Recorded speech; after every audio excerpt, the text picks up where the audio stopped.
Today we are in part 3 portion of inorganic reaction mechanism. Inorganic reaction mechanism এ আমরা part 3 তে পৌঁছেছি। Part 1 part 2 তে আমরা যেগুলো আলোচনা করেছি, পার্ট 1 এ স্পেশালি বেসিক ফান্ডামেন্টালস, কি কি টাইপের মেকানিজম হতে পারে ইনঅর্গানিক কমপ্লেক্স রিঅ্যাকশনে, ডিসোসিয়েটিভ, অ্যাসোসিয়েটিভ, ইন্টারচেঞ্জ, তাদের এনার্জি প্রোফাইল ডায়াগ্রাম দেখেছি। ওকে, আর পার্ট 2 তে আমরা তাদের কিভাবে আমরা অ্যাক্টিভেশন প্যারামিটারস বা থার্মোডাইনামিক্স টার্মস থেকে কি করে কোনো একটা মেকানিজমকে আমরা তার ওয়েটা বলতে পারবো যে এটা অ্যাসোসিয়েটিভ, ডিসোসিয়েটিভ না ইন্টারচেঞ্জ ওয়েতে হবে। সলভেন্টের একটা রোলও বলেছি, সলভেন্টের যদি একটা রোল প্লে করে সেটাকে আমরা বলেছি, সেই সলভেন্টের রোল প্লে করলে সেই প্রসেসটাকে বলা হয় ইলেকট্রোস্ট্রিকশন। ওকে, এবার আজকে আমরা ইনঅর্গানিক রিঅ্যাকশন মেকানিজমের অন্য একটা পার্ট, আরেকটা পার্ট আমরা পার্ট 2 তে বলেছি, সেটা হচ্ছে cobalt 3 substitution reaction cobalt 3 complex octahedral কমপ্লেক্সে। আমরা সেখানে পাথটা দেখেছি জেনারেলি ডিসোসিয়েটিভ পাথ মানে 6 কোঅর্ডিনেটেড, মানে মেটাল আয়নের সারাউন্ডিংস এ 6টা লিগেন্ড, ক্রাউডিং বেশি, সেই জন্য আমরা সেটা কি করেছি ডিসোসিয়েটিভ পাথ দেখেছি, মানে ক্রাউডিংটা কম করানোর চেষ্টা। তার মানে সিস্টেম ক্রাউডিং কম করার চেষ্টা করছে, সিস্টেমটাকে স্টেবল করার চেষ্টা করছে, দেন আবার ইনকামিং গ্রুপ ঢুকছে। মানে generally 6 coordinate 5 coordinate, not 6 coordinate to 7 coordinate, মানে পেন্টাগোনাল বাইপিরামিড হয়নি, জেনারেলি স্কোয়ার পিরামিডের বা ট্রাইগোনাল বাইপিরামিডে কনফার্ম হয়, মানে ওই ওয়েতে মেকানিজমটা আমরা দেখিয়েছি কোবাল্ট 3 সাবস্টিটিউশন রিঅ্যাকশনের ক্ষেত্রে। ঠিক আছে, তো সেই তার জন্য আমরা কিছু এভিডেন্সও দিয়েছি, অ্যাসিড হাইড্রোলিসিস মানে pH less than 4 আর pH greater than 8 base hydrolysis. Okay, আজকে আমরা স্কোয়ার প্ল্যানার কমপ্লেক্সেস এর লিগ্যান্ড সাবস্টিটিউশনটা দেখব। স্কোয়ার প্ল্যানার কমপ্লেক্সেস এর লিগ্যান্ড সাবস্টিটিউশন আমি জেনারেলি এখানে তোমার লিখে দিয়েছি এখানে প্লাটিনাম 2। তাছাড়া আমরা এটা প্লাটিনাম 2 স্পেশালি আমাদেরকে বিএসসি সিলেবাসে আছে বলে আমরা এটাই করব। তাছাড়া D8 complexes in strong field যারা স্কোয়ার প্ল্যানার কমপ্লেক্স ফর্ম করে, জেনারেলি এই মেটাল আয়নগুলোই কিন্তু এই মেটাল আয়নগুলো chemistry actually square planar chemistry আমরা বলতে পারি সাবস্টিটিউশন রিঅ্যাকশন। তাহলে আমাদের কিন্তু বিশেষ করে প্লাটিনাম 2টা আমরা এখানে পড়বো। এবার প্লাটিনাম 2টা এই জন্যই আমরা পড়ছি কারণ প্লাটিনাম 2 অ্যাকচুয়ালি প্লাটিনামটা কিন্তু রাশিয়ান কেমিস্টরা বেশি প্লাটিনাম কমপ্লেক্সের উপর বেশি কাজ করেছেন। কারণ প্লাটিনাম কমপ্লেক্সের যে প্রসেসটা মানে জেনারেলি স্কোয়ার প্ল্যানার কমপ্লেক্সগুলো স্টেবল, মডারেটলি, তাদের কাইনেটিকটা হচ্ছে কাইনেটিক্যালি স্লো, মানে রিঅ্যাকশনটা স্লো, মডারেটলি স্লো। আর প্লাটিনামটা রাশিয়াতেই সব থেকে বেশি পাওয়া গিয়েছে, বেশি ওখানে পাওয়া যায়, প্লাটিনামটা পাওয়া গিয়েছে। তো সেইখানে প্লাটিনামের উপর কাজটা ওনারা বেশি করেছেন। তাছাড়া বাকি কমপ্লেক্সের উপর কাজ কিন্তু আছে এবং এটা চলছে, অ্যাকচুয়ালি অনগোয়িং প্রসেস। এবার এই যে প্লাটিনাম 2 কমপ্লেক্সে আমরা স্টাডিটা এখানে করবো, আমরা স্কোয়ার প্ল্যানার কমপ্লেক্সে ভালো করে তোমরা ভাবলে দেখো, একটা স্কোয়ার প্ল্যানার কমপ্লেক্সের ক্ষেত্রে আমরা কি বলতে পারি যে একটা মেটাল আয়নের সারাউন্ডিংসে 4টে লিগ্যান্ড। ঠিক আছে, 4টে লিগ্যান্ড আছে ইন স্কোয়ার প্ল্যানার জিওমেট্রি। তাহলে 4টে লিগ্যান্ড মানে একটা যে এমন একটা মেটাল আয়ন বলছি যে মেটাল আয়নগুলো জেনারেলি দেখো 5D, তুমি এখানে একটা 4Dও পাবে। তো 5D যে মেটাল আয়নগুলো, সেই 5D metal ion generally larger in size compare to 3D and 4D।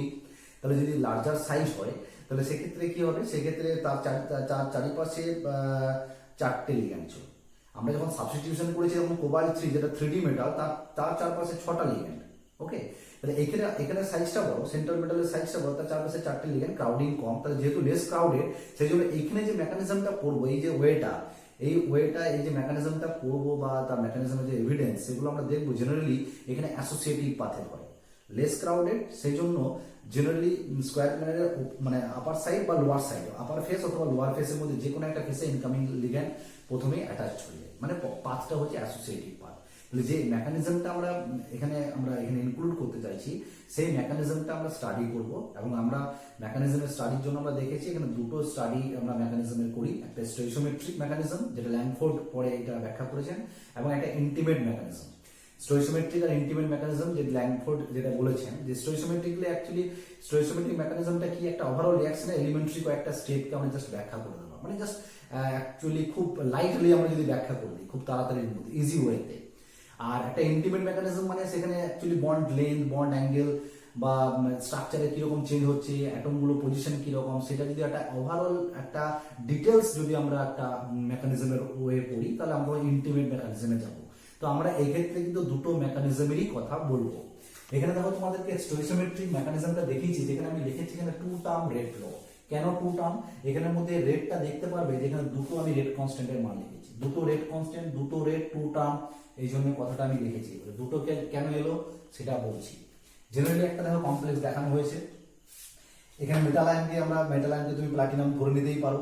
তাহলে এই যে মেটাল আয়ন একটা ইনকামিং লিগ্যান্ড ওয়াইটা এন্টার করছে এবং এক্সট্রা বের হচ্ছে, এটা একটা জেনারেল একটা ইকুয়েশন। সেই ইকুয়েশনে আমরা রেটটা লিখেছি কে অবস, মানে একটা অ্যাকচুয়ালি অবজার্ভ যে রেট কনস্ট্যান্ট ইনটু এই complex, okay, concentration of this complex.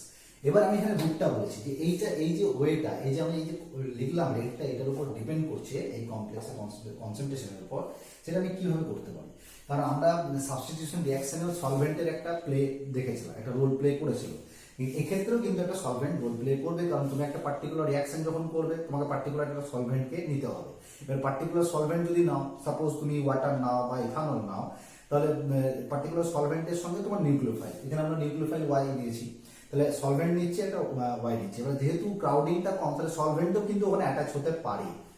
তার সলভেন্ট যেগুলো অ্যাকচুয়ালি পোলার, তার মধ্যে একটা লোন পেয়ার অ্যাভেলেবিলিটি আছে, সেই লোন পেয়ার মেটাল আয়নের সঙ্গে কিন্তু মানে অ্যাকচুয়ালি যেহেতু মলিকুলার প্লেন, তার এমন একটা মেটাল নিয়েছি যার ফাঁকা অরবাইটালও থাকবে, এবং মানে যেটা perpendicular to the molecular plane, সেই জন্য তাহলে ফাঁকা অরবাইটালে কিন্তু সলভেন্টও কিন্তু অ্যাটাক করতে পারে।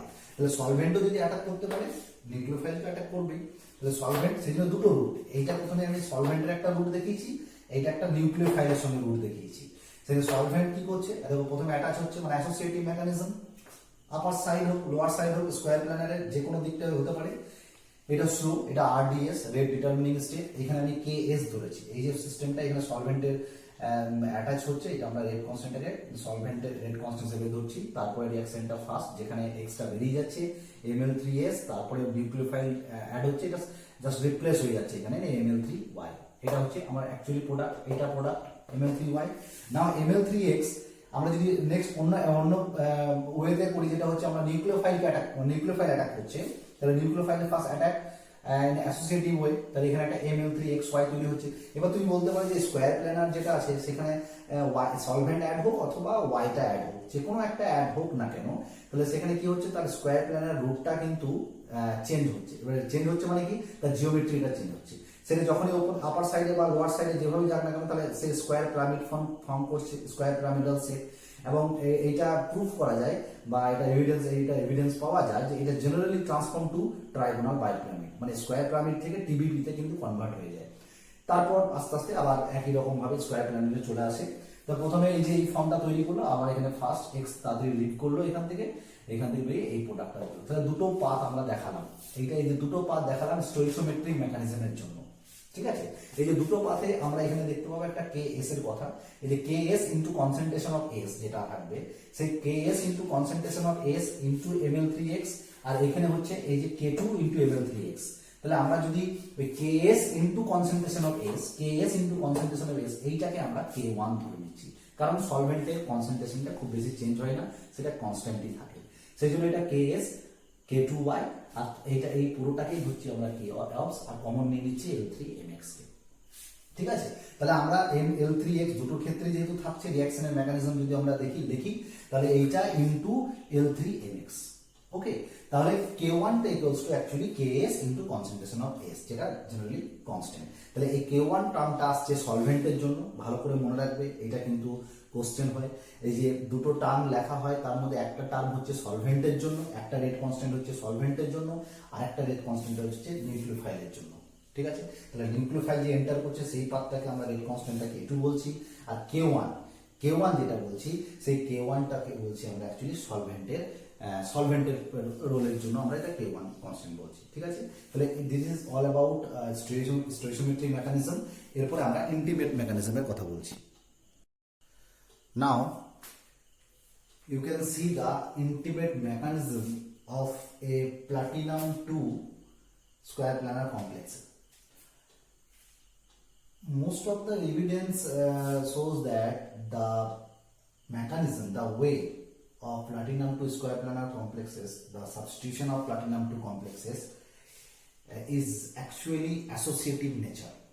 Associative ওয়েতেই কিন্তু এগুলো হয়, এবং সেই একটা মেকানিজম ইন্টিমেট, ওই যে বললাম বন্ড কিভাবে লিঙ্ক হচ্ছে, তাদের জিওমেট্রি কিভাবে চেঞ্জ হচ্ছে, আমরা যদি সেইটা যদি ওভারঅল পড়তে চাই সেটা আমরা ইন্টিগ্রেট মেকানিজমে আমাদেরকে পড়তে হবে। দেখো প্রথমে আমি এখানে যে কমপ্লেক্সটা লিখেছি, এই যে কমপ্লেক্সটা তুমি দেখতে পাচ্ছ, এই কমপ্লেক্সটা ইনকামিং লিগ্যান্ড ওয়াই তাকে প্রথমে বাউন্ড করছে, এখানে এখানে এর সঙ্গে এখানে বাইন্ড করছে, বাইন্ড করে দেখো একটা স্কোয়ার পিরামিড সেট করছে। স্কোয়ার পিরামিডটা খুব তাড়াতাড়ির মধ্যে কনভার্ট হয়ে যাচ্ছে ট্রায়াগোনাল বাই পিরামিড, কারণ এখান থেকে যদি এইটাতে কনভার্ট হয় তাহলে সেক্ষেত্রে রিপালশন মানে রিপালশন গুলো অ্যাকচুয়ালি লিগ্যান্ডের মধ্যে, লিগ্যান্ড গুলো সবই তো একটা ইলেকট্রন ডেন্স ময়েটি, তাদের মধ্যে একটা যে মিউচুয়াল যে রিপালশন হয় সেই রিপালশনটা মিনিমাইজ হয়ে যাবে যদি এই জিওমেট্রিতে ফর্ম করে। এবং এইটা খুব সহজেই আবার একই রকম ওয়েতে থেকে কিন্তু স্কোয়ার প্ল্যানার কমপ্লেক্স ফর্ম করছে এবং একটা প্রোডাক্ট ফর্ম করছে, যেখানে আমরা দেখতে পাচ্ছি রিটেনশন অফ স্টিরিওকেমিস্ট্রি। দেখো এখানে এক্সট্রা ছিল একটা, এখানে এক্স, এটা হচ্ছে লিভিং গ্রুপ, তাই তো, এটা লিভিং গ্রুপ যেটা এখানে লিভ করছে, এখানটায় মাইনাস এক্স, এইখানটায় বেরিয়ে আসছে, আমরা এখানে এক্স লিখেছি অবশ্য, এটা লিভিং গ্রুপ। আর এটা হচ্ছে ইনকামিং গ্রুপ, যেটা এখানে দেখো ইনকামিং গ্রুপ।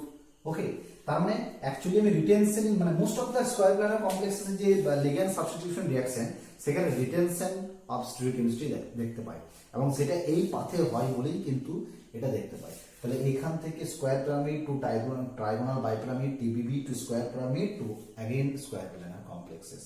তাহলে এখানে মিউচুয়াল কিন্তু রিপালশনটা মিনিমাইজ করার জন্যই কিন্তু এই ফর্মে চাই। এবং এই ক্ষেত্রে আমি এখানে একটা টি বলে, এখানে লিগ্যান্ড কিন্তু এগুলো সবই লিগ্যান্ড, এটা লিগ্যান্ড, এটাও লিগ্যান্ড, চারটেই লিগ্যান্ড। এখানে টি বলে লিগ্যান্ডের কথা লিখেছি, এটা টি, এটাকে ভালো করে দেখো, এটা টি মানে এটা ট্রান্স, মানে এই লিগ্যান্ডটাকে আমি টি বলছি এই জন্য এই লিগ্যান্ডটা যেটা আছে সেটা এর সঙ্গে ট্রান্স পজিশন আছে বলে আমি টি হিসেবে ডিনোট করছি। তাহলে এই টিটা কেন আমি এখানে করছি, কারণ এই টিটার কিন্তু একটা ইফেক্ট আছে এই এক্সটাকে বের করার জন্য, এই টিটার একটা ইফেক্ট আছে এই এক্সটাকে বের করার জন্য, এটার জন্য একে এক্ষেত্রে আমরা একটা ট্রান্স ইফেক্ট, এটা আমরা একটা নতুন টার্ম পাবো এবং এটা আমাদেরকে একটু এক্সপ্লেন করতে হবে যে এই কোন একটা পার্টিকুলার লিভিং গ্রুপের ট্রান্সপোজিশনে যে লিগ্যান্ড থাকে সেই লিগ্যান্ডে কিন্তু একে লিভ করার জন্য বা সাবস্টিটিউশন করানোর জন্য এর একটা ইফেক্ট কিন্তু এর উপর থেকে যায়, যার জন্য এটাকে ট্রান্স ইফেক্ট বলা হয়। এবং এই টিটা এখানে ছিল বলেই এই টি ইনকামিং লিগ্যান্ড আর লিভিং গ্রুপ এরা কিন্তু একটা ইকুইটোরিয়াল প্লেনেই থাকবে, এইভাবেই থাকবে, এই মেকানিজম মানে এটা এভিডেন্স, মানে মোস্ট অফ দ্য এভিডেন্স কিন্তু এটাই শো করে যে এই ইকুইটোরিয়াল প্লেনের মধ্যে কিন্তু এই তিনটেই থাকবে, মানে লিভিং গ্রুপের সঙ্গে যে ট্রান্সপোজিশন আছে সেই লিগ্যান্ডটাও থাকবে এবং ইনকামিং লিগ্যান্ডটাও থাকবে, যেটা একে এক্সটাকে কিন্তু আবার এখান থেকে তার নির্দিষ্ট প্লেন থেকে কিন্তু সরতে কিন্তু বাধ্য করবে, যার জন্য এই ট্রান্স কিন্তু আবার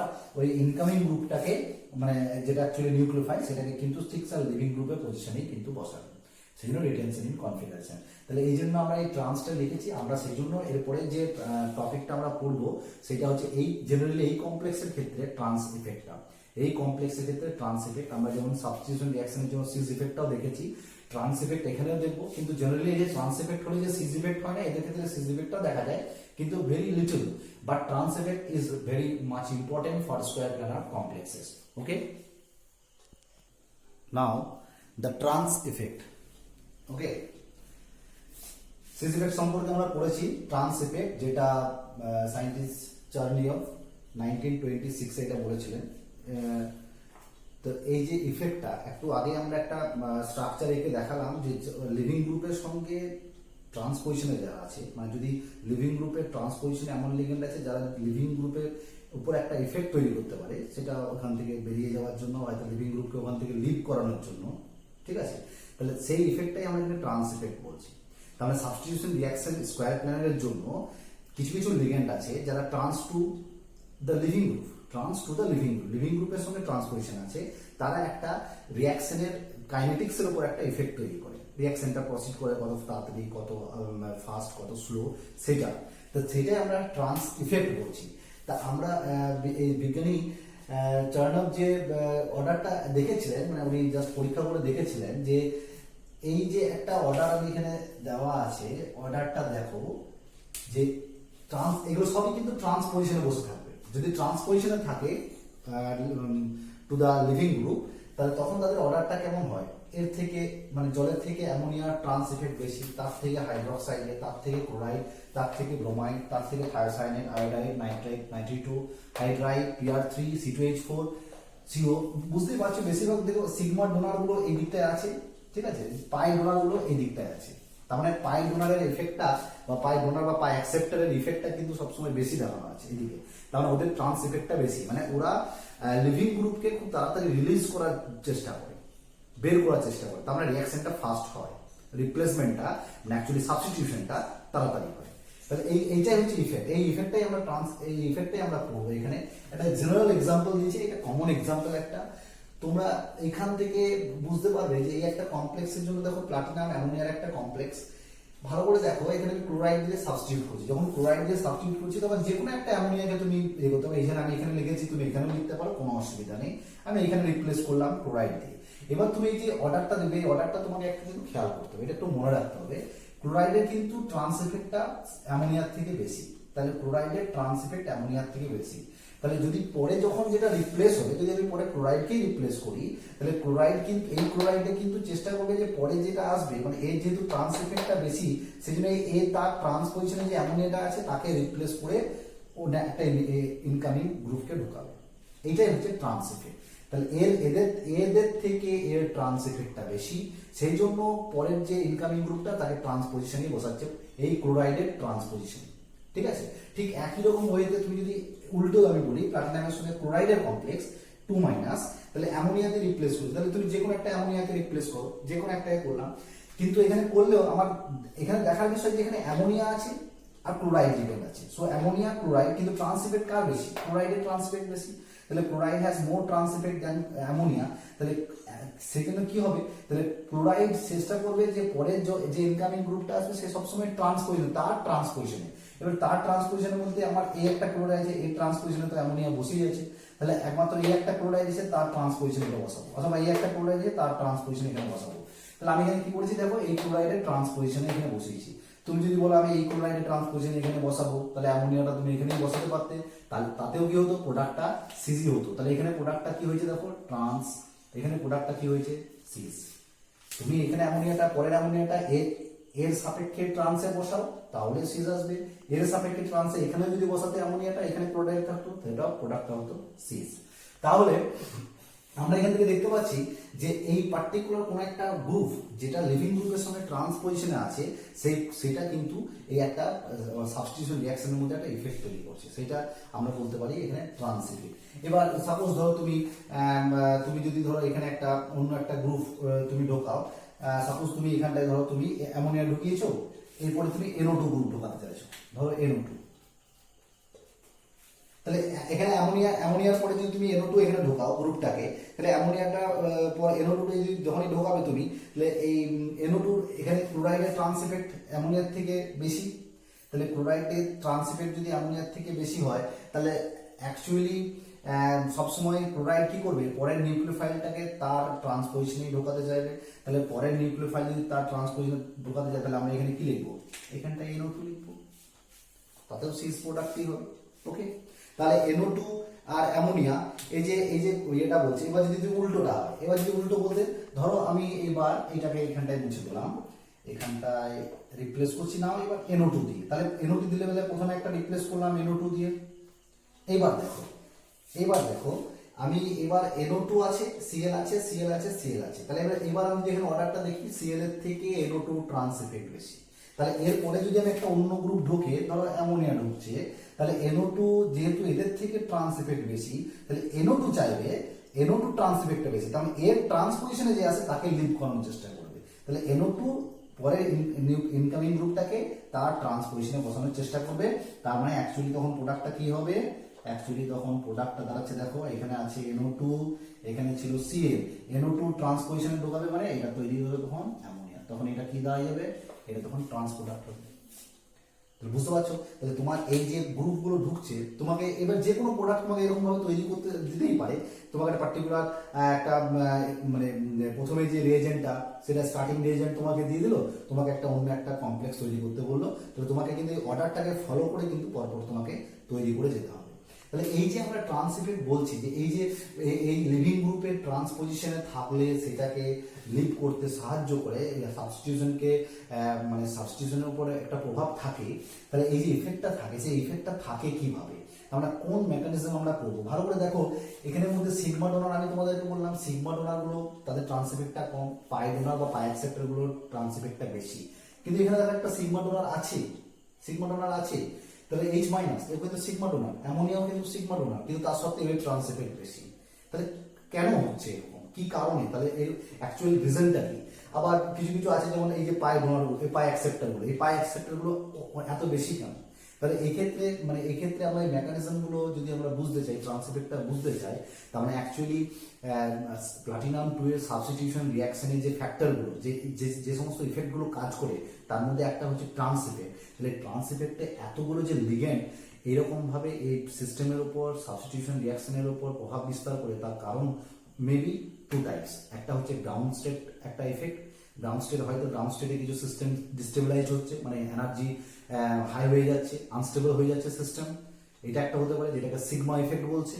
অথবা এমন হতে পারে ট্রানজিশন স্টেটে, মানে যখন এই কমপ্লেক্স গুলো ট্রানজিশন স্টেটে মানে অ্যাক্টিভেটেড স্টেটে যাচ্ছে, সেই জায়গায় গিয়ে হয়তো সিস্টেমটা স্টেবিলাইজড হচ্ছে ট্রান্সের পজিশনের সঙ্গে। তাহলে তাহলে হয় দুটো ইফেক্ট, একটা সিগমা ইফেক্ট আর একটা ট্রানজিশন স্টেটের ইফেক্ট, সেটাকে পাই ইফেক্ট বলছে। সেই জন্য একটা ইফেক্টকে বলছে সিগমা ট্রান্স ইফেক্ট, একটাকে বলছে পাই ট্রান্স ইফেক্ট। তাহলে আমরা এই দুটো ইফেক্টকেই কিন্তু পড়বো। তাহলে সিগমা ট্রান্স ইফেক্ট হচ্ছে গ্রাউন্ড স্টেট ইফেক্ট, আর পাই ট্রান্স ইফেক্টটা হচ্ছে অ্যাকচুয়ালি ট্রানজিশন স্টেটের ইফেক্ট। তাহলে দুটো ইফেক্ট সম্পর্কে এবার আমরা দেখবো। দেখো, এক্সপ্লেনেশন অফ ট্রান্স ইফেক্ট। এবার আমরা ট্রান্স ইফেক্টটাকে এক্সপ্লেন করছি যে কিভাবে এই ট্রান্স লিগ্যান্ডটা সাবস্টিটিউশনের উপর একটা ইফেক্ট ফেলছে। এবার তার প্রথম ইফেক্ট যেটা বলছে সিগমা ট্রান্স ইফেক্ট। আমরা সিগমাটাকে আগে বলছি, যেটা গ্রিনবার্গ 1935 এক্সপ্লেন করেছিলেন। দ্য গ্রাউন্ড স্টেট ইফেক্ট, এটাকে সিগমা ট্রান্স ইফেক্ট বলছি, যেটা বলছে সিস্টেমটাকে ডিস্টেবিলাইজড করছে, ঠিক আছে, মানে হায়ার এনার্জিতে কনভার্ট করছে। যেটা আরেকটা নাম হচ্ছে ইলেকট্রোস্ট্যাটিক পোলারাইজেশন থিওরি। তার মানে পোলারাইজেশন, পোলারাইজেবিলিটি, এই যে টার্মগুলো, এগুলো তোমাদের যে নোন টার্ম। পোলারাইজেবল একটা লিগ্যান্ড যত পোলারাইজেবল হবে, তত সিস্টেমের মধ্যে একটা ডাইপোল ইনডিউস হওয়ার সম্ভাবনা আছে, ঠিক আছে। পোলারাইজেবল অ্যাকচুয়ালি কোনো একটা সিস্টেমের মধ্যে ইলেকট্রন কোনো একটার দিকে বেশি শিফট হয়ে যাওয়া, একটা নিউক্লিয়াস একদিকে মানে পজিটিভ, একটা নেগেটিভ, একটা ডাইপোল তৈরি হওয়া, এটা হয়। এবার দেখো, আমি এখানে একটা কমপ্লেক্স লিখেছি, সিম্পল একটা কমপ্লেক্স, এই একটা কমপ্লেক্স, এই আর একটা কমপ্লেক্স, কিন্তু এটা দেখো PTX4, X লিগ্যান্ড X4, তার মানে এখানে প্রত্যেকটা লিগ্যান্ড হচ্ছে সেম। তার মানে এই ক্ষেত্রে কিন্তু আমার কোনো পোলারাইজেশন থিওরি কোনো কাজে আসবে না, কারণ এখানে সমস্ত লিগ্যান্ড সেম, ইকুইভ্যালেন্ট, সুতরাং প্রত্যেকটা ক্ষেত্রে প্লাটিনামের উপর প্রভাবটা, ইফেক্টটা সেম। বাট যদি আমি এখানে এক্সট্রাকে, মানে এখানে এক্সগুলো কিন্তু সব sigma donor, sigma donor hydride type, H minus ammonia type, okay. তাহলে এই যে এই এক্স গুলোকে, এই এক্স এর মধ্যে যদি আমি এমন একটা এক্স কে রিপ্লেস করলাম এল দিয়ে, বা এটা আমি টিও লিখতে পারতাম, ভালো হতো, যাই হোক, টি হোক বা এল হোক, এটা লিগ্যান্ডটা কিন্তু এমন একটা এক্স কে আমি রিপ্লেস করেছি যেটা কিন্তু একটা এক্স এর সঙ্গে ট্রান্সপোজিশন আছে, একটা এক্স এর সঙ্গে ট্রান্সপোজিশন আছে, ওকে। এইবার আমি এখানে দেখো delta plus delta minus, delta plus delta minus, এই যে ডেল্টা মাইনাস ডেল্টা প্লাস, এরকম শিফটিং কিছু করেছি। এই যে দেখো মাইনাস গুলো অ্যাকচুয়ালি, এই মাইনাস গুলো শিফট হয়ে গেছে প্লাটিনামের দিকে, প্লাটিনামের দিকে, প্লাটিনামের দিকে, কিন্তু এখানে মাইনাসটা প্লাটিনামের দিকে।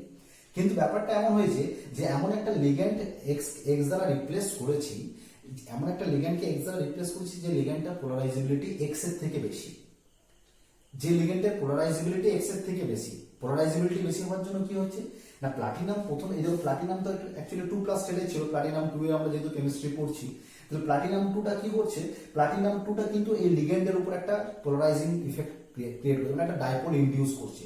মানে ডাইপোল ইনডিউস করছে মানে কি, এর অ্যাকচুয়ালি নিউক্লিয়াস এর ইলেকট্রনকে নিজের দিকে শিফট করার চেষ্টা করছে, যার জন্য এর মধ্যে একটা ডাইপোল ক্রিয়েট হচ্ছে, এবং এর জন্য এখানে ডাইপোল ক্রিয়েট হওয়ার সঙ্গে এর মধ্যেও কিন্তু একটা ডাইপোল ক্রিয়েট করে দিচ্ছে।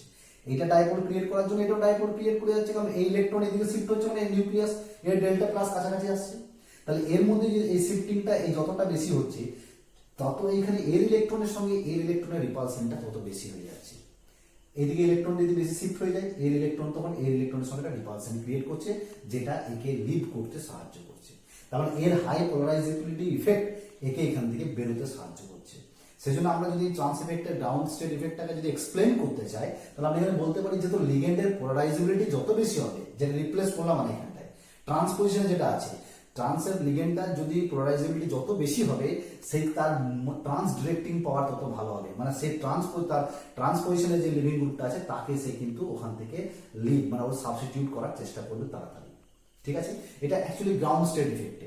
আবার এখানে প্লাটিনাম 2 আছে, কিন্তু যে সমস্ত মেটাল আয়নের পোলারাইজেবিলিটি কম, বিশেষ করে প্লাটিনাম 4 বা প্যালেডিয়াম 2, তাদের ক্ষেত্রে কিন্তু এই সাবস্টিটিউশন কিন্তু হবে না। তার মানে লো পোলারাইজেবল যে মেটাল আয়ন তাদের ক্ষেত্রে কিন্তু এই সাবস্টিটিউশন বা এই ট্রান্স ইফেক্টটা কিন্তু শো করবে না। আবার লিগেন্ডের ক্ষেত্রে যাদের পোলারাইজেবিলিটি হাই, যেমন H মাইনাস, হাই পোলারাইজেবল, সেই জন্য কিন্তু H মাইনাস ট্রান্স ইফেক্টটা কিন্তু এই অ্যামোনিয়া, H2O এই সমস্ত সিগমা ডোনারের থেকেও কিন্তু বেশি। তাহলে এটা হলো ground state effect. Now the second explanation, second যে ব্যাখ্যাটা সেটা হচ্ছে পাই ট্রান্স ইফেক্ট। প্রথমটা ছিল সিগমা ট্রান্স ইফেক্ট, অ্যাকচুয়ালি সেখানে সিগমা ডোনারের কন্ট্রিবিউশন, যেখানে লিগেন্ডের পি অরবিটাল, মেটালের পি অরবিটালের একটা সিগমা ডোনার অ্যাবিলিটি, এটা ছিল। এই ক্ষেত্রে আমরা পাই ট্রান্স ইফেক্টে আমরা যেটা বলছি, পাই ট্রান্স ইফেক্টের ক্ষেত্রে অ্যাকচুয়ালি ট্রান্সেন্ট স্টেট ইফেক্ট বলা হচ্ছে। মানে আমরা যখন স্কোয়ার প্ল্যানারে ইন্টিমেট মেকানিজম পড়লাম, তখন আমরা দেখলাম যে স্কোয়ার পিরামিডটা টিবিপিতে কনভার্ট হচ্ছে, যেখানে মিউচুয়াল রিপালশনটা মিনিমাইজ হচ্ছে। তাহলে আমরা সেই একটা ট্রান্সেন্ট স্টেটকে গেছি, একটা ট্রাইগোনাল বাইপিরামিডাল একটা ট্রান্সেন্ট স্টেটকে গেছি। L1 L2 L3, এই L2টা, যেটা L2, এটা অ্যাকচুয়ালি এই লিভিং গ্রুপের সঙ্গে একটা ট্রান্সপোজিশনে আছে, যেটা অ্যাকচুয়ালি ইকুইটোরিয়াল পজিশনে হয়ে গেছে এখন, যখন টিবিপি স্ট্রাকচার ফর্ম করেছে। এবার এক্ষেত্রে আমরা এটা পাই ট্রান্স ইফেক্ট এই জন্য বলছি, কারণ এখানে লিগেন্ডের যে অ্যাকচুয়ালি ভ্যাকেন্ট অরবিটাল, যেগুলো অ্যাকচুয়ালি পাই স্টার অ্যান্টিবন্ডিং অরবিটাল, এবং মেটালের এই যে মেটালের প্লাটিনাম মেটালের যে 5D, সেই ডিপাই অরবিটাল, তাই ডিপাই অরবিটালের যেটা মানে ফিল্ড ডিপি অরবিটাল লিগেন্ডের অ্যান্টিবন্ডিং পাই স্টার অরবিটালের সঙ্গে কিন্তু একটা ওভারল্যাপ করছে, ঠিক আছে, একটা পাই বন্ড ফর্ম করছে, এক্সট্রা পাই বন্ড ফর্ম করছে। এই পাই বন্ড ফর্মের জন্যই কিন্তু এই লিভিং গ্রুপের এই বন্ডটা কিন্তু উইক হচ্ছে। এবার এই ক্ষেত্রে আমি সেটাই একটা স্ট্রাকচার একটা ড্র করেছি এখানে দেখো। এই যে প্লাটিনামের একটা, তুমি এটা বলতে পারো একটা hybrid orbital, DP hybrid orbital. তো এই হাইব্রিড অরবিটাল এই ট্রান্সেন্ট মেটালের সঙ্গে দেখো এমন কম্বিনেশনে আছে এই ইকুইটোরিয়াল পজিশনটার জন্য, অ্যাকচুয়ালি এই ইকুইটোরিয়াল পজিশনটার জন্যই কিন্তু এইটা কিন্তু এই ওভারল্যাপটা কিন্তু সব থেকে সুবিধা হচ্ছে। এই ইকুইটোরিয়াল পজিশনে এই ওভারল্যাপটা যতটা বেশি এই ওভারল্যাপ হবে, তত এই বন্ডটা তত বেশি উইক হচ্ছে। এখানে ইনকামিং লিগেন্ড তো এর সঙ্গে এখানে অ্যাপ্রোচ করছে, কিন্তু লিভিং গ্রুপটা এই বন্ডটাকে ততটা উইক করছে এই ওভারল্যাপটা, ঠিক আছে।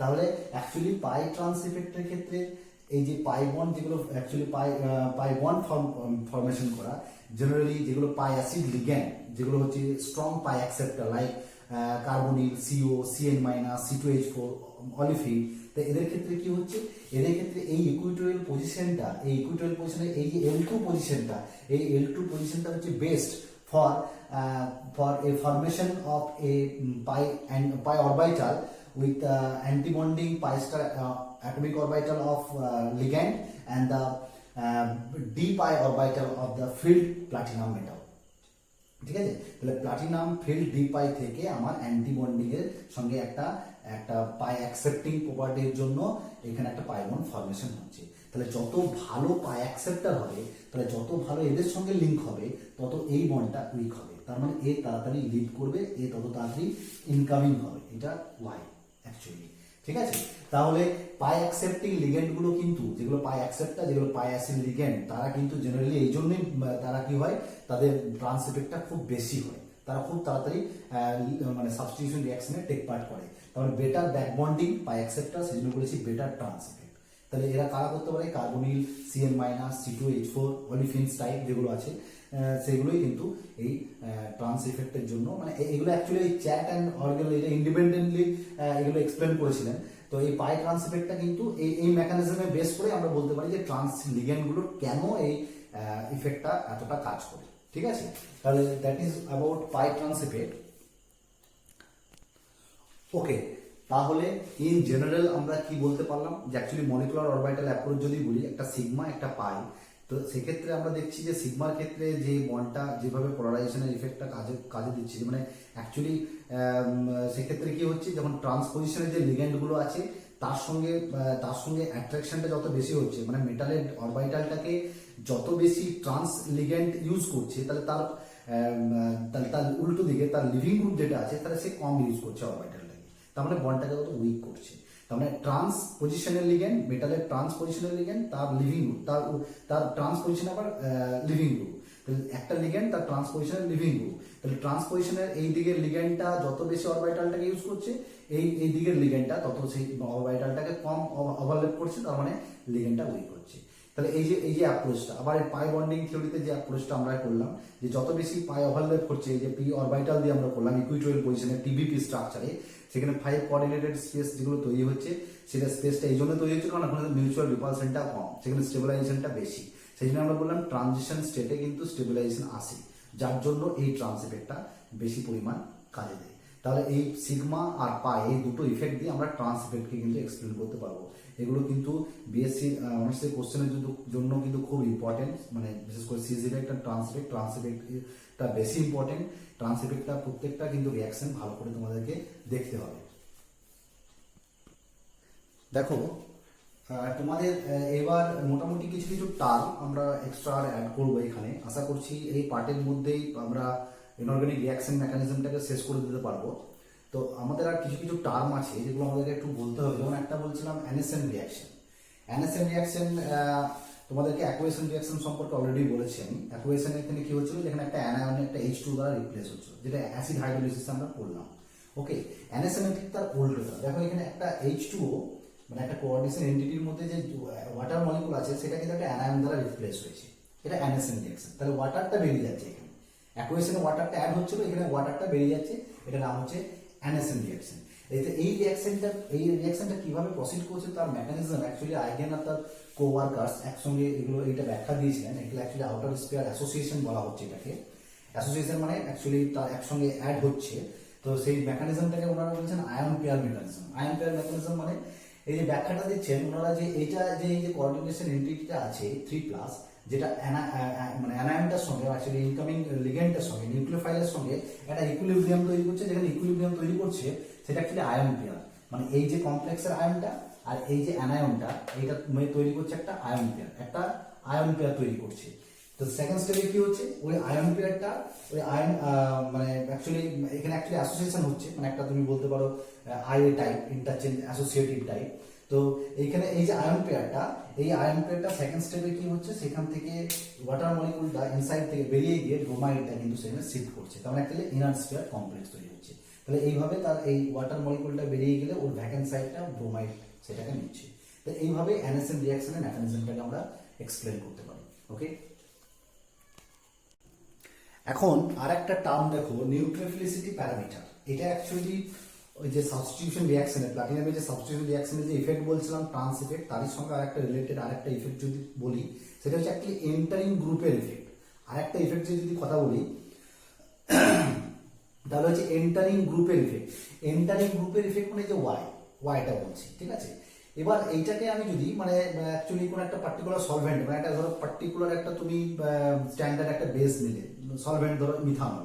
তাহলে মিথানলে যদি একটা রিয়াকশনকে প্রসিড করো, তার যে রেট কনস্ট্যান্টের ভ্যালু সেটাকে আমরা K2 নট বলছি বা K2 মিথানল, ঠিক আছে। আর পার্টিকুলার অন্য কোনো নিউক্লিওফাইল যদি এই রিঅ্যাক্ট্যান্টের রেট কনস্ট্যান্ট দেখো, তাহলে তার ভ্যালুটা হচ্ছে K2Y। এটা হচ্ছে সেকেন্ড অর্ডার রেট কনস্ট্যান্ট। ওকে, তো যেহেতু সেকেন্ড অর্ডার রেট কনস্ট্যান্ট দেখছি, সেই জন্য এই যে এই প্রত্যেকটা এন্টারিং গ্রুপের মানে প্রত্যেকটা নিউক্লিওফাইলের রিঅ্যাকশনের রেটের উপর কিভাবে এফেক্ট করছে, সেটা অ্যাকচুয়ালি নিউক্লিওফিলিসিটি প্যারামিটার দিয়ে ব্যাখ্যা করা হয়, যেটাকে এটা পিটি, এই স্কেল দ্বারা এটা পিটি মানে প্লাটিনামের নিউক্লিওফিলিসিটি স্কেল বলা হয়। এটা পিটি স্কেল, যেটা ইকুয়েশনটা হচ্ছে log K2Y by K2 not, or এই K2 নটটাকে তুমি K2 মিথানল লিখতে পারো। তার মানে এর রেসপেক্টে তুমি বাকি নিউক্লিওফাইলগুলোকে তুমি কম্পেয়ার করছো যে কার কত এই নিউক্লিওফিলিসিটি প্যারামিটার ভালো, মানে কে কত ভালো sensitive for a particular reaction, কত ভালো মানে নিউক্লিওফাইলটা sensitive for a particular substitution reaction in platinum 2 square planar complexes. এবার তুমি যদি এই একই জিনিস একই রকম রিয়াকশন তুমি যদি করো ইন আদার প্লাটিনাম 2 কমপ্লেক্স নিয়ে এবং সলভেন্টটাকে তুমি চেঞ্জ করলে, মিথানল ছাড়া অন্য কিছু নিলে, সেক্ষেত্রেও তোমার কিন্তু এই ইকুয়েশনটা তোমার একটু মডিফাই করতে হবে। log K2Y by K2S সমান যেটা এটা পিটি ছিল, সেটা লিখতে হবে S ইনটু এটা পিটি, একটা সাম কনস্ট্যান্ট। এই কনস্ট্যান্টটাকে বলা হচ্ছে নিউক্লিওফিলিক ডিসক্রিমিনেশন ফ্যাক্টর। এই নিউক্লিওফিলিক ডিসক্রিমিনেশন ফ্যাক্টর S, এই ভ্যালুটা পার্টিকুলার ওই যে সলভেন্টে তুমি আদার মানে মিথানল ছাড়া যে আদার সলভেন্ট নিয়ে কাজ করছো এবং অন্য কমপ্লেক্স নিয়ে, তার প্রত্যেকটা ক্ষেত্রে এস এর মান যেটার ক্ষেত্রে সব থেকে বেশি বেরোবে, সেটা হচ্ছে বেশি সেন্সিটিভ ফর মানে changing inter group for changing a particular entering group for a particular platinum 2 square planar complexes. ঠিক আছে, তো নিউক্লিওফিলিসিটি প্যারামিটারও কিন্তু অ্যাকচুয়ালি একটা important factor for a reaction rate or the effect of the reaction rate for a particular inorganic complexes. Now another type of reaction যেটা আমরা already প্রথম পার্টে বলেছিলাম, পার্ট 1 এ সাবস্টিটিউশন, ইলেকট্রন ট্রান্সফার, যেটা অক্সিডেশন রিডাকশন রিঅ্যাকশন। সেই oxidation reduction রিঅ্যাকশনে যদি আমরা যাই, তো অক্সিডেশন রিডাকশন রিঅ্যাকশনের অ্যাকচুয়ালি সেখানে তো ইলেকট্রন ট্রান্সফারের ব্যাপার। Oxidation reduction, reductant to oxidant, electron transfer হবে। তো ইলেকট্রন ট্রান্সফারের যে প্রসেসটা, সেটা দুটো প্রসেস হতে পারে, একটা ইনার স্ফিয়ার বলছি, একটা আউটার স্ফিয়ার বলছি। ইনার স্ফিয়ার মেকানিজম, যেটাকে লিগ্যান্ড ব্রিজ মেকানিজমও বলা হয়, যেটা হেনরি টবে, ঠিক আছে, এইটাকে কিন্তু এটা ব্যাখ্যা করেছিলেন। এই যে এই নামগুলো কিন্তু আমি লিখে দিচ্ছি, এই নামগুলো তো ইম্পর্টেন্ট। আমি আমার নিজের অভিজ্ঞতা থেকে বলছি, কিছু কম্পিটিটিভ পরীক্ষায় কিন্তু কিছু কিছু মেকানিজম, মানে এই মেকানিজমটা কোন সায়েন্টিস্টের সঙ্গে রিলেটেড অপশন থাকে, এমসিকিউ কোশ্চেন থাকে, সেজন্য এই নামগুলো কিন্তু একটু মনে রাখবে। তাহলে এই হেনরি টবে আর এ মার্কাসের হচ্ছে আউটার স্ফিয়ার মেকানিজম, হেনরি টবের হচ্ছে inner sphere mechanism. Inner sphere মেকানিজমকে লিগ্যান্ড ব্রিজ মেকানিজম বলে। এগুলো আমাদের খুব ডিটেলস আমরা যাব না, আমরা সিম্পল এটা বলে দিচ্ছি যে এটা লিগ্যান্ড ব্রিজ মেকানিজম মানে অ্যাকচুয়ালি দুটো এই যে কমপ্লেক্সের সঙ্গে যে মানে একজন রিডাক্টেন্ট একজন অক্সিডেন্ট, এই যে রিডাক্টেন্ট টু অক্সিডেন্টের যে ইলেকট্রন ট্রান্সফার, সেই ইলেকট্রন ট্রান্সফারটা কিন্তু হবে থ্রু ব্রিজ। একটা অবশ্যই একটা এমন একটা লিগ্যান্ড থাকবে যে কিন্তু দুটো কমপ্লেক্সের মধ্যে একটা ব্রিজ তৈরি করতে পারে। তাহলে ক্লোরাইড হতে পারে, ব্রোমাইড হতে পারে, আয়োডাইড হতে পারে, NCS মাইনাস হতে পারে, এবং যেগুলো ব্রিজ লিগ্যান্ড অ্যাকচুয়ালি হাইড্রক্সাইড হতে পারে, OH মাইনাস। তো কিন্তু এমনই NH3 নয়, NH3 কিন্তু হবে না। তাহলে মানে কোনো একটা অ্যামিন কমপ্লেক্স হলে কিন্তু সেক্ষেত্রে কিন্তু এই ইনার স্ফিয়ার মেকানিজমে এই রিঅ্যাকশন এরকম প্রসিড হবে না। তাহলে ব্রিজিং লিগ্যান্ড থাকতে হবে, এবং সেখানে কিন্তু ব্রিজিং লিগ্যান্ডটা কিন্তু দুটো কমপ্লেক্সকে কিন্তু ব্রিজ করে সেখানে রিডাক্টেন্ট টু অক্সিডেন্ট ইলেকট্রন ট্রান্সফার করবে। এখানে দেখো এই ক্লোরাইডটা ব্রিজ হিসেবে ইউজ করার পর এখানে যে কোবাল্টের সঙ্গে অ্যামোনিয়া, সেটা কোবাল্টের সঙ্গে H2O, মানে তারপর প্রোডাক্ট ফর্ম করছে, আর এটার সঙ্গে ক্রোমিয়ামের সঙ্গে ক্লোরাইড এবং H2O কনভার্ট হচ্ছে। ঠিক আছে, এইভাবে রিঅ্যাকশনটা প্রসিড করে। তো ইনার স্ফিয়ার মেকানিজম যেটা হেনরি টবে ব্যাখ্যা করেছিলেন, এই রিঅ্যাকশন ব্রিজিং লিগ্যান্ড অবশ্যই থাকতে হবে, এগুলো একটু মনে রাখবে। আর আউটার স্ফিয়ার মেকানিজম যেটা আর.এ. মার্কাস করেছেন, আউটার স্ফিয়ার মেকানিজম মানে অ্যাকচুয়ালি আউটার স্ফিয়ারে ইলেকট্রন ট্রান্সফার হয়। ইলেকট্রন ট্রান্সফার হতে গেলে অ্যাকচুয়ালি আর.এ. মার্কাস কয়েকটা এই সিস্টেমের ফ্রি এনার্জি, এই সিস্টেমের মধ্যে এই সিস্টেমে এনার্জি ক্যালকুলেশন কিন্তু করেছিলেন। এই যেমন সিম্পল ধরো একটা এখানে Fe2 স্টেটে আছে, এখানে Fe3 স্টেটে আছে। এই Fe2 স্টেট 3 স্টেট, এটা স্টার দেওয়া হয়েছে এই জন্য, এটাই দেখো কনভার্ট হয়ে যাচ্ছে Fe3 Fe2 Fe3 Fe2। এবার এই যে এখান থেকে এই 2টা 3 তে, 3টা 2 তে কনভার্ট হয়ে যাচ্ছে, এই যে কনভার্সনটা, এটা কিন্তু ঠিক এইরকম মেকানিজমে হয় আউটার স্ফিয়ারে, যেখানে অ্যাকচুয়ালি সলভেন্টে একটা রোল প্লে করে, যেটা এখান থেকে এইভাবে ইলেকট্রন ট্রান্সফার হয়। তার জন্য বন্ডগুলো মেটাল বন্ড ডিসটেন্সটা একটা মানে একটা কংক্রিট একটা সিস্টেমের মধ্যে আসতে হবে, একটা পজিশনের মধ্যে আসতে হবে, যেখানে এই ট্রান্সফারটা কিন্তু সম্ভব হবে। তাহলে এক্ষেত্রে এরকম ট্রান্সফারও সম্ভব, যেটা আর.এ. মার্কাস দেখিয়েছেন আউটার স্ফিয়ার মেকানিজমের ক্ষেত্রে। তাহলে অক্সিডেশন রিডাকশনের ক্ষেত্রে কিন্তু আমাদের এই দুটো মেকানিজম দেখাতে পারি।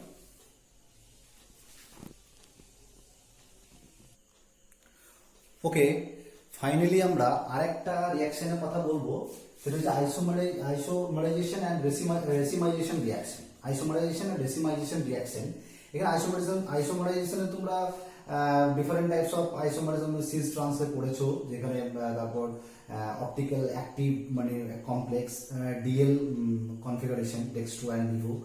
তো এই সিস ট্রান্সের যে আইসোমারগুলো পড়েছো তোমরা জেনারেলি, যেমন কোবাল্ট, সিওস, NH3 Cl2 +1, তো সেটা সিস ট্রান্স তোমরা মেকানিজম দেখেছো। তো সেই সম্পর্কিত যে মেকানিজম গুলো অ্যাকচুয়ালি সেগুলো হচ্ছে সিস ট্রান্সের মানে আইসোমারাইজেশন। যেমন প্লাটিনাম 2 এর তোমরা সিস প্লাটিন মানে Ma2B2 এই যে কমপ্লেক্স গুলো, আসলে প্লাটিনাম যেমন PT Cl2 NH3 যে সিস যে প্লাটিন PT NH3 Cl2 cis composition, যেটাকে আমরা অ্যান্টি ক্যান্সার সিস প্লাটিন বলি, সেটাকে আমরা অ্যান্টি টিউমারিক এজেন্ট বা অ্যান্টি ক্যান্সার ড্রাগ বলি। অ্যাকচুয়ালি এই যে কনফিগারেশন গুলো, এখানে একটা এটাকে মেনশন আমি করছি যে সিস প্লাটিন হচ্ছে actually first generation anti cancer drug, প্রথম যেটা ডিসকভার্ড হয়েছিল অ্যান্টি টিউমারিক এজেন্ট হিসেবে। আর এখন সেকেন্ড জেনারেশন যে অ্যান্টি ক্যান্সার ড্রাগ নিরোপ্লাটিন, লিপোপ্লাটিন যেটাকে বলা হয়, সেগুলো হচ্ছে second generation anti cancer drug. এগুলো সম্পর্কে তোমাদেরকে একটু জানতে হবে। তো যাই হোক, এই সিস ট্রান্সের মেকানিজম আমরা দেখেছি, সেখানে সিস থেকে ট্রান্সের কনভার্সন, সেগুলো আমরা মেকানিজম গুলো দেখেছি। সেই কনভার্সনে হচ্ছে আইসোমারাইজেশন রিঅ্যাকশন কমপ্লেক্সের। যেমন এই কমপ্লেক্সটার কথা তোমরা জানো যে নাইট্রো NO2 মাইনাস, এটা অ্যাকচুয়ালি একটা অ্যাম্বিডেন্টাল লিগেন্ড, যেখানে অক্সিজেন একটা ডোনার সেন্টার অথবা নাইট্রোজেন একটা ডোনার সেন্টার। যখন নাইট্রিটো মানে মানে সরি নাইট্রো, তখন NO2, তখন ইয়েলো ব্রাউন এই কমপ্লেক্সটায়। এটাই আবার যখন অক্সিজেন ডোনার সেন্টার ওই কমপ্লেক্সটায়, তখন সেটা রেড, সেটা নাইট্রিটো বলছি। ঠিক আছে, তো এইরকম ডিফারেন্ট টাইপস অফ কমপ্লেক্স আমরা আমরা এখানে দেখেছি, এবং এগুলো আমরা অ্যাকচুয়ালি IR ইনফ্রারেড স্পেকট্রোস্কোপির সাহায্যেও কিন্তু এক্সপ্লেন করতে পারি। এবার রেসিমাইজেশন রিঅ্যাকশনে যদি কথা বলি, তো রেসিমাইজেশনে অ্যাকচুয়ালি যেটা আমরা বলছি যে 50% ডি ডেক্সট্রো আর 50% এ লিভো, মানে অ্যাকচুয়ালি অপটিক্যাল অ্যাক্টিভ যে কমপ্লেক্স গুলো, তাদের যে মিরর ইমেজ, যেগুলো যদি নন সুপার ইম্পোজ হয়, সেক্ষেত্রে আমরা মানে 50-50 প্রোডাক্টের কথা বলতে পারি, অপটিক্যাল অ্যাক্টিভিটির কথাও আমরা বলি। তো এই রেসিমাইজেশনের এক্সপ্লানেশনের জন্য দুটো মেকানিজম আছে। একটা হচ্ছে ইন্টারমলিকুলার মেকানিজম, যেখানে ডিফারেন্ট বা একটা মলিকুল আরেকটা মলিকুলের সঙ্গে রিঅ্যাকশন করে রেসিমাইজেশন প্রোডাক্ট তৈরি করছে। আর একটা বেস্ট মেকানিজম হচ্ছে ইন্ট্রামলিকুলার মেকানিজম, মানে রেসিমাইজেশন প্রোডাক্টটা কি করে হচ্ছে, মানে একটা ডি একটা এলে কনভার্ট হচ্ছে, তো তার যে মেকানিজম সেটা টুইস্ট মেকানিজম বলা হচ্ছে। যেটা প্রথমে রে অ্যান্ড দাঁত, এই যে এদের যে মেকানিজম, টুইস্ট মেকানিজম, সেখানে জাস্ট পজিশন গুলো, বিশেষ করে সেই ট্রিস কমপ্লেক্স গুলো, ট্রিস কমপ্লেক্সের যে মেকানিজম গুলো, সেই মেকানিজম গুলো কিন্তু অ্যাকচুয়ালি রে অ্যান্ড দাঁতের টুইস্ট মেকানিজমে দেখা যায়। সেখানে জাস্ট অ্যাক্সিয়াল বা 1-2 পজিশন গুলো কিভাবে চেঞ্জ হয়ে রোটেশন হয়ে চেঞ্জ হয়ে একটা ডি একটা এল এ কনভার্ট হচ্ছে, অন্য একটা কনফিগারেশনে কনভার্ট হচ্ছে। আবার বেলার একটা টুইস্ট মেকানিজম আছে, যেখানে বেলার বলছেন যে ঠিক ওই মেকানিজম নয়, যেগুলো ট্রাইগোনাল অ্যান্টিপ্রিজম মেকানিজমের মাধ্যমে অ্যাকচুয়ালি এরকম একটা ত্রিভুজ, তার নিচে একটা উল্টো একটা ত্রিভুজ যদি আমরা বলি, সেরকম ট্রাইগোনাল অ্যান্টিপ্রিজম, সেই মেকানিজমের থ্রু দিয়ে আমরা ডিএল কনফিগারেশন বলতে পারি। তাহলে এই অ্যাকচুয়ালি রেসিমাইজেশনের এই যে দুটো মেকানিজম বলো, আইসোমারাইজেশন, এগুলো তোমাদেরকে জাস্ট আমি একটু টাচ করিয়ে দিলাম ইনঅর্গানিক রিঅ্যাকশন মেকানিজমে। তাছাড়া অ্যাক্টিভেটেড লিগেন্ডের যে কথা বলেছিলাম, যে রিঅ্যাকশনের যে টাইপ, তার মধ্যে একটা লিগেন্ডের টাইপ বলেছিলাম, সেখানেও আমরা কিছু রিঅ্যাকশন দেখা যায় যে কোবাল্টের সঙ্গে লিগেন্ড গুলো অ্যাটাচড হয়ে আছে, তারপরেও রিঅ্যাকশন করছে। তখন রিঅ্যাকশন যখন করছে, তখন লিগেন্ড গুলো অ্যাক্টিভেট, তখন লিগেন্ডের সঙ্গে রিঅ্যাকশন করছে অন্য কোনো একটা রিয়েজেন্ট। তো এইভাবে সেই অ্যাক্টিভেটেড লিগেন্ডের সম্পর্কে আমরা মোটামুটি এই ডিটেলস অতটা আমাদের এখন দরকার নেই রিঅ্যাকশন মেকানিজমে। তো এই ইনঅর্গানিক রিঅ্যাকশন মেকানিজম আমরা এতদূর পর্যন্তই বলতে পারি। তোমরা পুরো ব্যাপারটা ভালো করে একটু বিভিন্ন রকমের বইয়ের সঙ্গে কালচার করে এই ভিডিওগুলোর সঙ্গে একটু ম্যাচ করে নিও, ভালো করে পড়ে নিও। আর যদি কোনো কোশ্চেন থাকে, মানে if you have any query, তো then please write on comment বক্সে তুমি কোশ্চেন লিখতেই পারো, আমি অ্যান্সার দেবো। হ্যাঁ, ঠিক আছে। তো ইনঅর্গানিক রিঅ্যাকশন মেকানিজমে আমরা এই পর্যন্তই বলতে পারি। ঠিক আছে, থ্যাংক ইউ।